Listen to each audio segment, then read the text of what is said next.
Hello everyone. तो आज के इस सेशन में हम लोग देखेंगे ब्रिटिश राजनीतिक एवं प्रशासनिक नीतियाँ। उससे पहले थोड़ा सा आंग्ल मैसूर संघर्ष के बारे में जान लेते हैं। इस सेशन को स्टार्ट करने से पहले देखते हैं। हैदर अली दक्षिण भारत का प्रथम शासक था जो अंग्रेजों से पराजित नहीं हुआ था। प्रथम आंग्ल मैसूर युद्ध हुआ था हैदर अली और अंग्रेज के बीच। उस समय बंगाल का गवर्नर लॉर्ड वेरेलेस्ट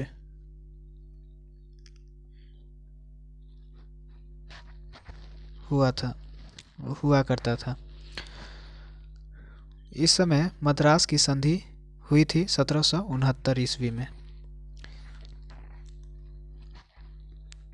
हैदर अली पराजित नहीं हुआ था अंग्रेजों से। उसके बाद हैदर अली की मृत्यु के बाद टीपू सुल्तान के नेतृत्व में युद्ध हुआ।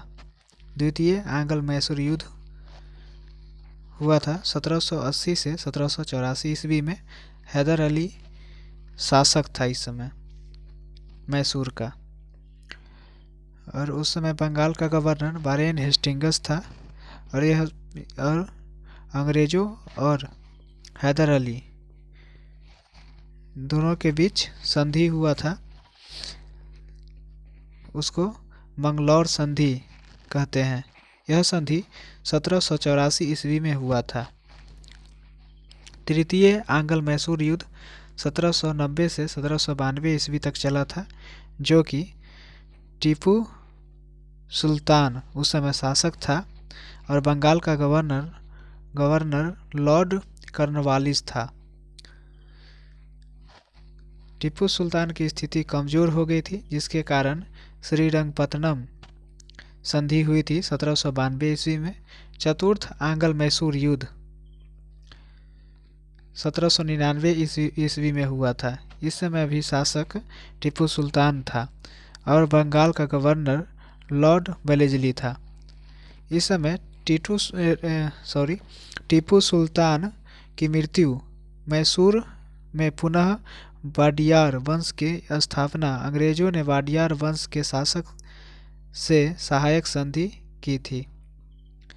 इस समय मैसूर सहायक संधि हुआ था। सिख साम्राज्य के महाराजा रणजीत सिंह की तुलना में फ्रांसीसी यात्री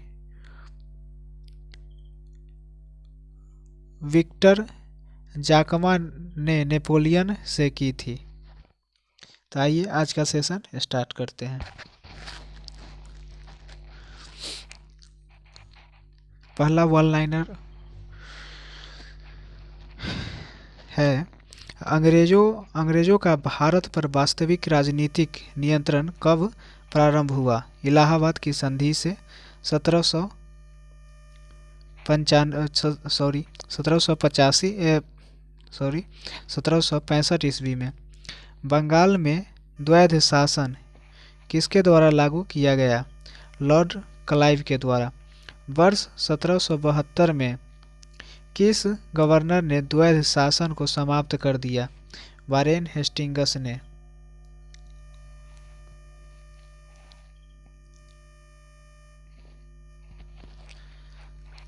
भारत में न्यायिक सेवा का जन्मदाता किसे माना जाता है? वारेन हेस्टिंग्स को। वारेन हेस्टिंग्स के कार्यकाल में रेगुलेटिंग एक्ट 1773 के अंतर्गत वर्ष 1774 में कलकत्ता में सुप्रीम कोर्ट की स्थापना की गई थी। इसके प्रथम मुख्य न्यायाधीश सर एलिजा एम्पे थे। भारत में पुलिस सेवा एवं सिविल सेवा का जन्मदाता लॉर्ड कॉर्नवालिस को माना जाता है।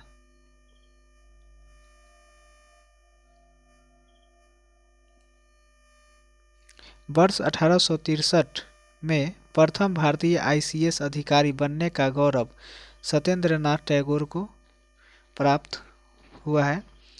ब्रिटिश भारत में लोक सेवा संबंधी आयोग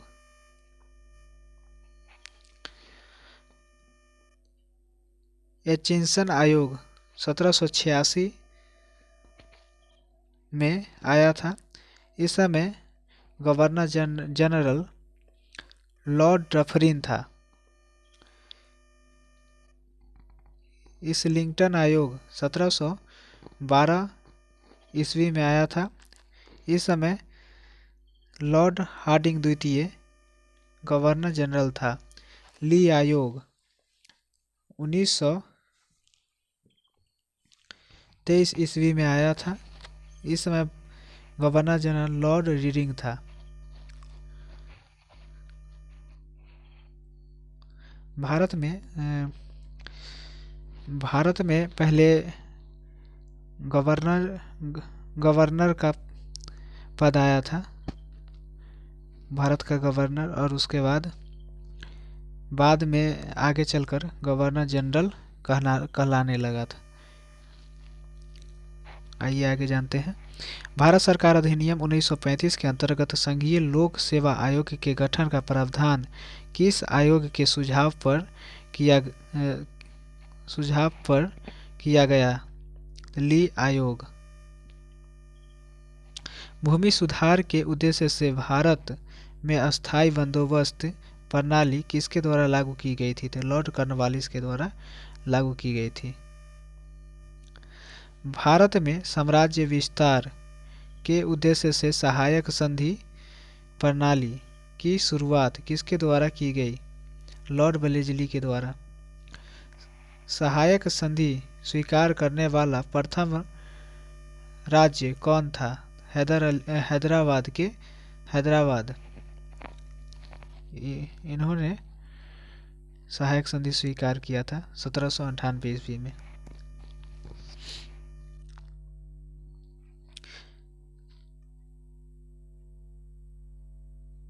व्यापकता का सिद्धांत या राज्य हड़प नीति को किसके द्वारा लागू किया गया था? लॉर्ड डलहौजी के द्वारा यह नीति लागू किया गया था।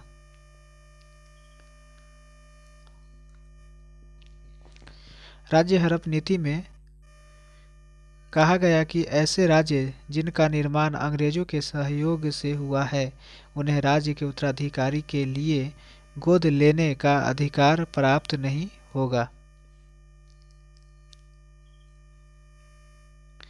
किस रिपोर्ट के आधार पर डलहौजी ने अवध का अधिग्रहण किया?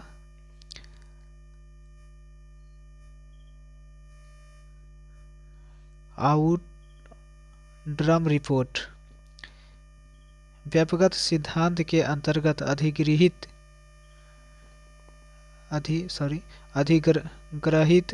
किए गए राज्य। अधिग्रहित या अधिग्रहण इसको बोल सकते हैं। राज्य और वर्ष। सतारा को 1848 ईस्वी में अधिग्रहित किया गया था व्यापकता सिद्धांत के तौर पर। जैतपुर को 1849 में व्यापकता सिद्धांत के अंतर्गत अधिग्रहित किया गया था। संभलपुर को 1849 में और बघाट को 1850 में, उदयपुर को 1892 में, झांसी को 1853 में, नागपुर को 1854 में, अवध को 1856 में। चतुराई पूर्ण निष्क्रियता की नीति किससे संबंधित है? John Lawrence.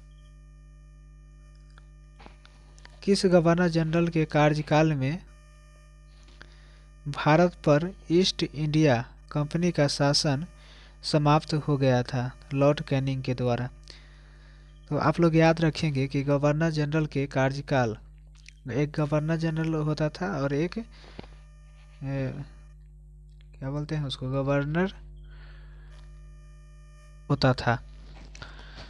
एक गवर्नर जनरल का पोस्ट होता था और एक भारत का गवर्नर। पहले भारत का गवर्नर आया था और उसके बाद गवर्नर जनरल भारत का गवर्नर का पोस्ट हटा करके पद हटा करके और उसके बाद गवर्नर जनरल का पद लाया गया था भारत में।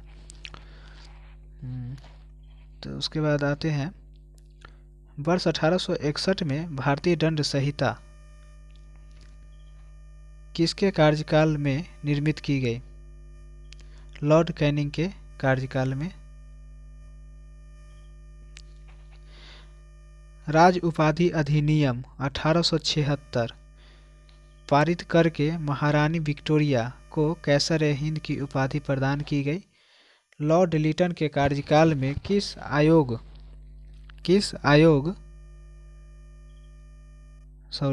लॉर्ड लिटन के कार्यकाल के किस अकाल आयोग का गठन किया गया? स्ट्रेची आयोग का गठन किया गया था। अकाल आयोग का गठन किया गया था, स्ट्रेची आयोग कहा गया था इसको। 1880 ईस्वी में भारत का प्रथम अकाल आयोग आया था भारत में। भारत में क्या बोलते हैं इसको, भारत में अस्थाई स्वशासन का जनक किसे माना जाता है? तो लॉर्ड रिपन को माना जाता है। ब्रिटिश काल में विभिन्न क्षेत्रों पर अधिकार।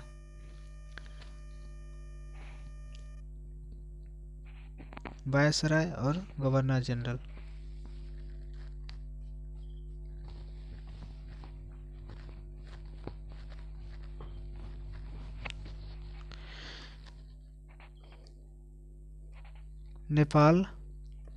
नेपाल में 1816 में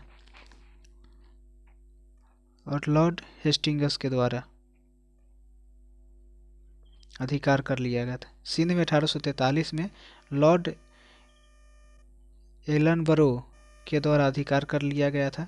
भूटान में 1865 में लॉर्ड लॉरेंस के द्वारा अधिकार कर लिया गया था। बर्मा 1885 में लॉर्ड डफरिन के द्वारा अधिकार कर लिया गया था इस पे। तो इसी के साथ इस सेशन को समाप्त किया जाता है और आप लोगों से अनुरोध है कि इस चैनल को सब्सक्राइब कर ले और बेल आइकन को दबा दे, ताकि आप लोगों को जो भी वीडियो डाला जाएगा आप लोगों तक पहुंच जाएगा और आपको सबसे पहले जानकारी मिल जाएगा। इसी के साथ आप लोगों का धन्यवाद। आगे का वीडियो आगे डाल दिया जाएगा। Okay, thank you.